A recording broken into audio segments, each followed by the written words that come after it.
Olá, seja muito bem-vindo e o vídeo de hoje está incrível, imperdível, porque a gente tem muita notícia aqui, pessoal. A gente vai falar aqui da Folha, né, que acabou soltando mais uma bomba contra o Alexandre de Moraes, é exatamente isso.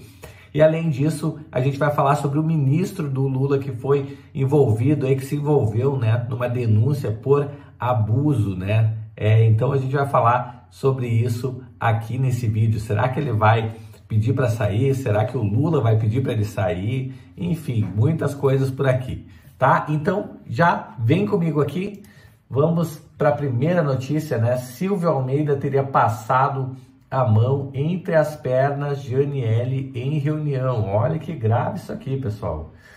Ministra Aniele Franco relatou a colegas que Silvio Almeida teria passado a mão entre suas pernas durante a reunião oficial em maio de 2023, né? Então, aqui o ministro do lado da Aniele Franco, né? Então, obviamente deve ter sido em outra reunião, né? Não nessa aqui da foto, né? Imagino que tivessem só os dois. Vamos dar uma lidinha aqui na matéria.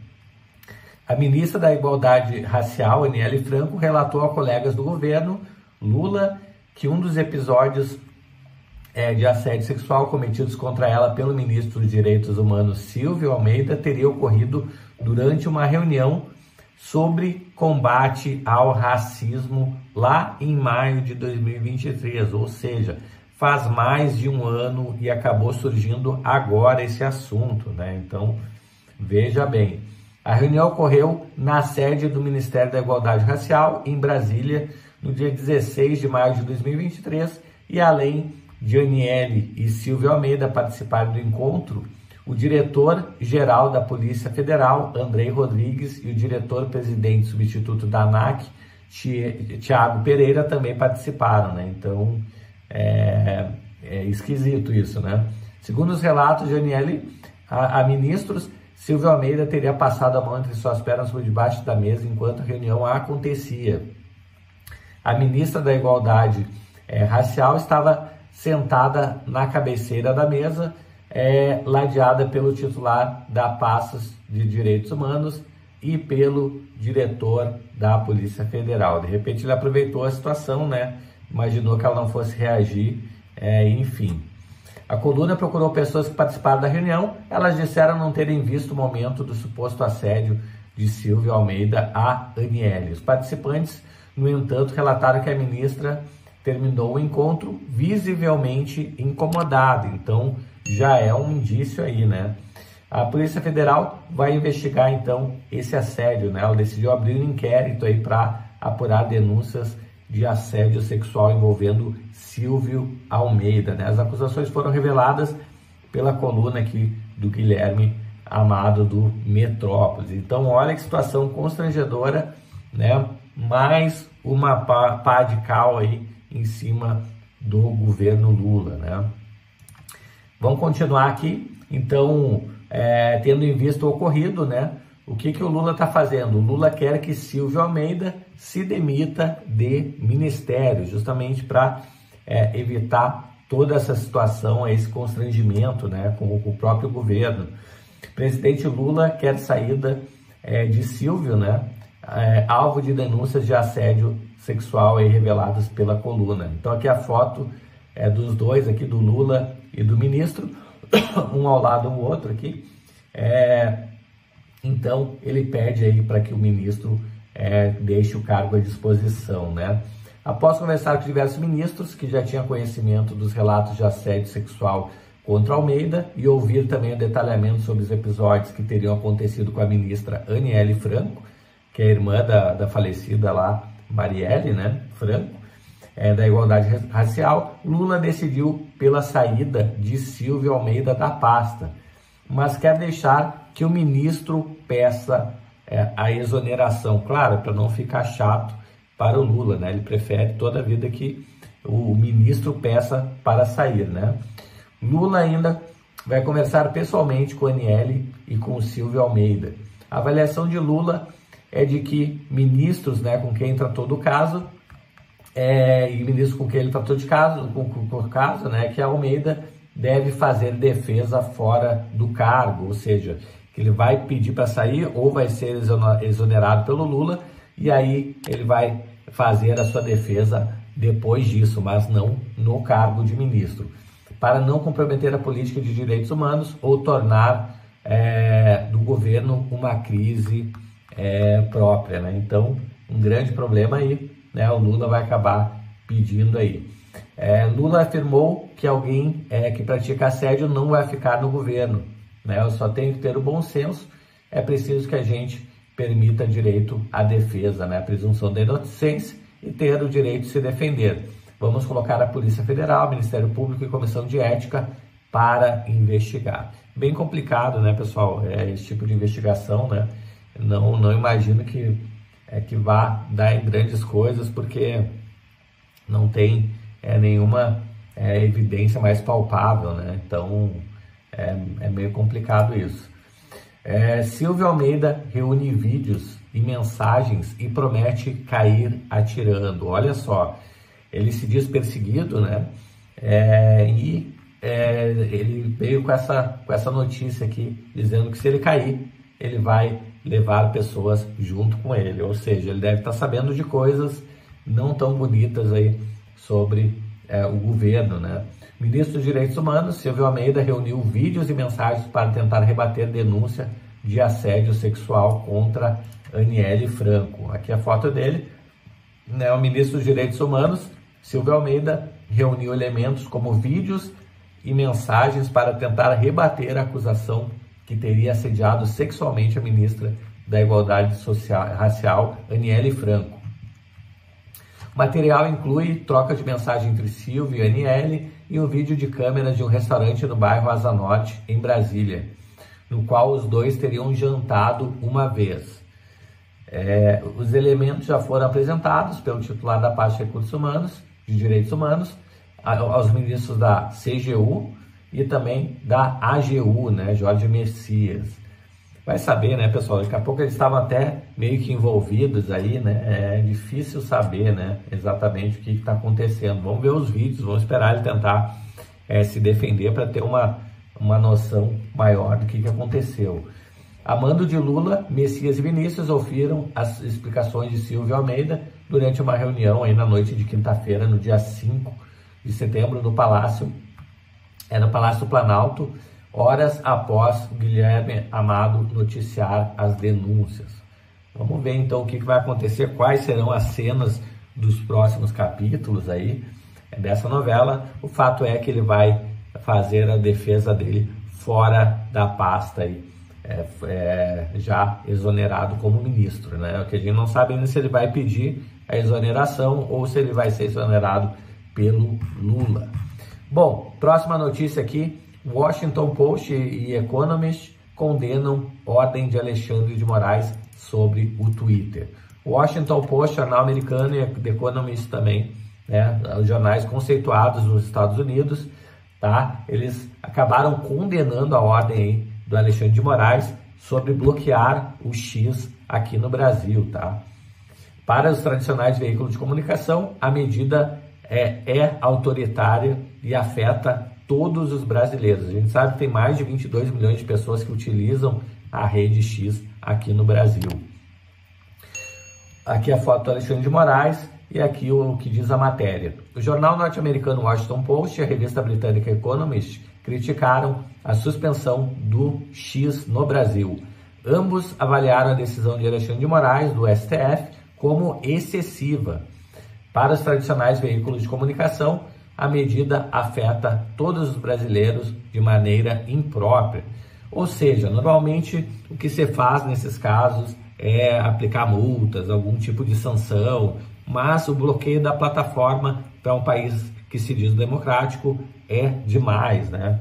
Então, acredito que foi também, eu sigo essa linha aí, que foi meio exagerado a questão realmente do bloqueio. Tanto o jornal quanto a revista ressaltam a importância da liberdade de expressão e criticam medidas aí que possam restringir esse direito fundamental. Ninguém gosta de não ter a liberdade de expressão preservada. Esse é um dos conceitos aí da nossa Constituição e da maior parte das constituições aí das democracias do mundo livre, tá? Então, é muito difícil que alguém vá compactuar com esse tipo de situação.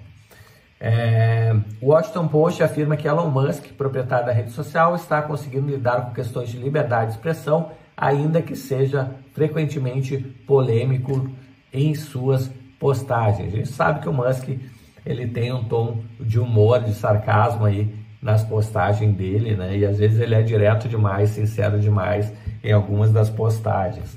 O jornal considera autoritário o bloqueio da rede social para todos os brasileiros e defende o direito de Musk de expressar sua opinião, além de, claro, ter o devido processo legal, uma coisa que se fala muito atualmente, que é uma coisa pelo STF estar muito politizado, tá muito difícil disso acontecer, né? Seja qual for a ameaça representada pelas contas de Moraes, que queria remover, a decisão de um funcionário do governo de limitar a expressão de 220 milhões de pessoas representa uma intimidação ainda maior. Olha só, o jornal faz sua análise. Somada à decisão de Moraes de congelar os ativos da Starlink, outra empresa de Musk, essa medida alinha o Brasil não com o mundo livre, olha o que ele está falando aqui, mas sim com países como China e Rússia. Olha só o Brasil sendo comparado a duas ditaduras, né, comunistas. Então, olha que perigo, né, para onde a gente está indo. Não é uma coisa bacana ser comparado com China e Rússia nesses aspectos de liberdades individuais, tá? Então é algo bem preocupante isso. Um jornal americano e um jornal inglês falando isso.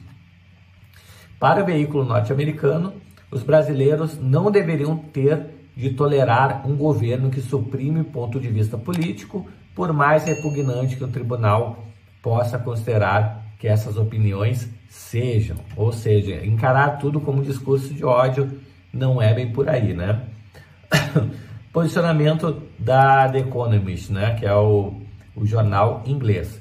A revista Economist também questiona a suspensão da rede social no Brasil e reforça a liberdade de expressão como um valor essencial. A publicação, no entanto, critica o Musk e diz que o dono do X processa aqueles com quem discorda e proíbe palavras que não gosta em sua plataforma. Acredito que não é bem assim. A gente sabe que The Economist tem um viés aí esquerdista, né? Então, acredito que não seja bem assim não, tá? A revista convoca as pessoas com valores liberais a agirem. A capacidade de falar livremente é talvez o valor liberal essencial, diz a revista. É hora de os verdadeiros liberais se manifestarem e defender a sua liberdade.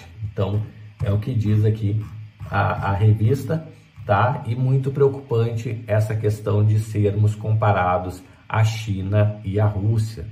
Veja, nós deveríamos estar alinhados com Estados Unidos, com a Europa, né? Não com China e Rússia, né, pessoal? Então, muito complicado isso. Vamos para a próxima aqui. Após Tarcísio dizer que Bolsonaro vai entrar na campanha de Nunes, ex-presidente diz que é muito cedo. Olha só, contradizendo aí Tarcísio. Pode ser que tenha que esperar um pouco mais, afirmou Bolsonaro. O ex-presidente Bolsonaro afirmou que é muito cedo para entrar na campanha de Ricardo Nunes. Por quê, pessoal? Porque ele está com o pezinho lá na campanha do Pablo Marçal, que é o único candidato de direita participando das eleições de São Paulo, né? Lembrando que o Nunes é um centrão, centro-esquerda, não é um candidato da direita, tá? E muito provavelmente o Bolsonaro está apoiando o Nunes, porque quando ele foi para apoiar algum dos candidatos, o Pablo Marçal ainda não estava na disputa, tá? Muito provavelmente, se o Pablo Marçal já estivesse na disputa desde o começo, Bolsonaro teria sim entrado com ele nessa disputa aí, tá? A fala ocorreu horas após o Tarcísio ter dito que Bolsonaro entraria na campanha do MDBista a partir de 7 de setembro. Em conversa com o jornalista de BH, onde esteve para participar da campanha do Bruno, do PL, o Bolsonaro afirmou: esse apoio mais do que isso não parte de mim, ponto final, tá certo? E está muito cedo ainda para eu entrar massivamente na campanha do Nunes. Pode ser que tenha que esperar um pouco mais. Então, ele já está dando a letra aqui para bom entendedor, né? Meia palavra basta, certo? E já dá para entender que o negócio dele vai ser ajudar o Marçal, claro, caso o Marçal continue liderando as pesquisas. Na mesma conversa, o ex-presidente explicou que em sua prioridade de agendas de campanha é em cidades onde os seus candidatos têm dificuldades. A minha preocupação é com candidaturas que tenham dificuldades para o segundo turno. Em São Paulo, não tem essa dificuldade. Vai para o segundo turno, depois a gente vê como fica. Então, essa é a ideia do Bolsonaro, é ver quem é que vai para o segundo turno, se é o Nunes ou se é o Marçal. E seja quem for, ele vai sim dar uma mão, né? Qualquer um dos dois, com certeza ele vai ajudar. Mostrei os dados dos trackings, né, das pesquisas internas dos partidos e mostrei que a gente está indo muito bem. É o único candidato que de fato derrota a esquerda no segundo turno. Então, isso está muito claro para nós. É o que nos dá a situação mais confortável. O presidente está animado e vai entrar na campanha. Um grande foco do Bolsonaro aqui em função dessas eleições é que, no entender dele e do pessoal que trabalhou na campanha com ele, ele perdeu as eleições muito em função do número de prefeituras que tinha a favor do PT, tá? Então isso aí foi um ponto crucial aí para que ele perdesse por uma margem apertada lá de 2 milhões de votos, né? Então o que ele está fazendo agora é se dedicar a campanhas para prefeitos, para justamente poder virar o jogo lá em 2026, seja ele ou outra pessoa, né? Não sei se ele vai ficar elegível até lá, mas caso ele não fique, não se torne elegível até lá, com certeza ele vai escolher outra pessoa. Bom, próxima notícia que STF precisa se afastar da política, afirma Estadão. Então sobrou até para o Estadão, né, falar aqui que o STF deve se afastar da política, pessoal. Olha só que interessante. A ordem do ministro do STF, Alexandre de Moraes, de suspender o X, foi recebida por grande parte da população como uma decisão motivada pela política, né? Então, o que você acha aí? Já me conta nos comentários. Você acha que foi decisão política ou foi uma decisão técnica? Me conta tudo aí nos comentários. Bom, a publicação cita que uma pesquisa realizada pela Atlas Intel, nos dias 3 e 4 do mês de setembro, os números revelavam 56,5% dos brasileiros que consideravam que Moraes tomou uma decisão política ao retirar a rede social do ar, enquanto só 41% achavam que ele agiu de forma correta aí, do ponto de vista técnico-jurídico. Ou seja, pessoal, se fosse, mesmo que fosse meio a meio, 50-50, já seria péssimo. Por quê? Porque um juiz tem que ser técnico, o juiz não tem que ser político. O juiz é uma figura técnica, ele julga baseado na lei, não tem que ficar inventando história, inventando coisa. Então, só aqui já está errado, né? Se 10% das pessoas achassem que o critério não foi técnico, já tinha coisa errada aqui, né? Quase 100% das pessoas deveriam achar que foi técnico, né? Então, aqui já acende um sinal de alerta aí. Bom, vamos aqui para a próxima notícia. Guilherme Boulos, do PSOL, lidera a rejeição entre eleitores em São Paulo. De acordo com a pesquisa, né, 34,1% dos paulistanos afirmam que não votariam nele de jeito nenhum. São Paulo é uma cidade bem atípica, né? Para quem mora em São Paulo sabe disso, né? Uma cidade aí de muita gente trabalhadora, muito empreendedor, né? Esse tipo de historinha que o Boulos traz não convence não a maioria das pessoas, né? Principalmente até pelo passado histórico dele. Candidato do PSOL, Guilherme Boulos, é o líder da rejeição entre o eleitorado na capital paulista, é o que mostra o levantamento da Paraná Pesquisas. Tá? Segundo o Instituto, 34,1% dos eleitores paulistanos afirmam que não votariam nele de jeito nenhum. Tá? E o Pablo Marçal aparece com a segunda colocação, com 31,8%, né? Margem de erro de 2,6%. Obviamente, os dois primeiros lugares das pesquisas sempre tem o maior número de rejeição, mas o do Boulos consegue ser bem superior ainda ao do Pablo Marçal, tá? Então, o que diz aqui é essa pesquisa. Pessoal, se você chegou até aqui, me ajuda aí, já se inscreve no canal, habilita o sininho, me conta aí nos comentários, né, o que você acha da decisão de banir o X, né?